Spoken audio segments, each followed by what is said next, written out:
വിചാരിച്ചതുപോലെയല്ല Hezbollah എന്ന് തുറന്നു പറഞ്ഞിരിക്കുന്നു ഇസ്രായേൽ സേന. ഇസ്രായേൽ സേന പറയുന്നത് തങ്ങളുടെ ഇന്റലിജൻസ് റിപ്പോർട്ട് അനുസരിച്ചും മുൻ സേനാ മേധാവികൾ നൽകിയ റിപ്പോർട്ട് അനുസരിച്ചും ഉള്ളതിനേക്കാൾ വളരെ കൂടുതലാണ് ഹിസ്ബുള്ളയുടെ ആയുധ ശേഖരം. അതിൽ കൂടുതലും റഷ്യയിൽ നിന്നുള്ള ആയുധങ്ങളാണ്, അത്യാധുനിക ആയുധങ്ങളാണ് ഹിസ്ബുള്ളയുടെ പക്കലുള്ളത് എന്ന് ഇപ്പോൾ ഇസ്രായേൽ സേന പറയുന്നതായി വാൾ സ്ട്രീറ്റ് ജേണൽ റിപ്പോർട്ട് ചെയ്യുന്നു. അവർ പറയുന്നത് ഈ ആയുധങ്ങൾ ഏറെയും വന്നിരിക്കുന്നത് സിറിയൻ സൈന്യം വഴിയാണ്. സിറിയൻ സൈന്യമാണ് ഹിസ്ബുള്ളയ്ക്ക് ഈ ആയുധങ്ങളെല്ലാം നൽകിയിരിക്കുന്നത്.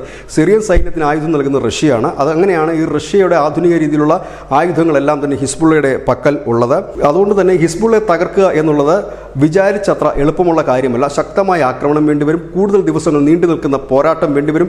ഏതായാലും ജനുവരി 24 ഡൊണാൾഡ് ട്രംപ് അമേരിക്കയുടെ പ്രസിഡന്റായി സ്ഥാനമേൽക്കുന്നതിന് തൊട്ടു മുമ്പ് തന്നെ ലബനനിൽ ഹിസ്ബുള്ളയുടെ ശക്തി പൂർണ്ണമായി തന്നെ ഇല്ലാതാക്കുക എന്നുള്ള ലക്ഷ്യവുമായിട്ടാണ് തടവില്ലാതാണ് ഇപ്പോൾ ഇസ്രായേൽ സേന ലബനനിന്റെ മുക്കിലും മൂലയിലും ബോംബ് വാരി വിതറിക്കൊണ്ട് മുൻപോട്ട് പോകുന്നത്. ഏതായാലും മുൻപ് ഈ ഹിസ്ബുള്ളയുടെ ഒക്കെ വീഡിയോ പുറത്തു വന്നിരുന്നു, വലിയ ആയുധശേഖരത്തിൻ്റെയൊക്കെ വീഡിയോകളായിരുന്നു. പക്ഷേ ഈ യുദ്ധം തുടങ്ങിയതിന് ശേഷം അത്തരത്തിലുള്ള ആയുധങ്ങളൊന്നും പ്രയോഗിച്ച് കണ്ടില്ല. പക്ഷേ ഈ അടുത്ത സമയത്ത് അവർ ദീർഘദൂര ബാലിസ്റ്റിക് മിസൈലുകളും മറ്റുമൊക്കെ വിക്ഷേപിക്കുന്ന തരത്തിലേക്ക് മാറുന്നു. ബെഞ്ചമിൻ നെതന്യാഹുവിൻ്റെ വീടിന് നേരെ പോലും ആക്രമിക്കുന്ന തരത്തിലേക്ക് അവരുടെ ആയുധങ്ങൾ എത്തുന്നു.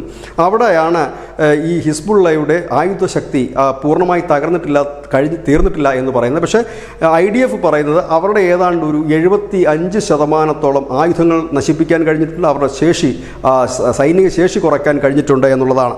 News desk, news India Malayalam.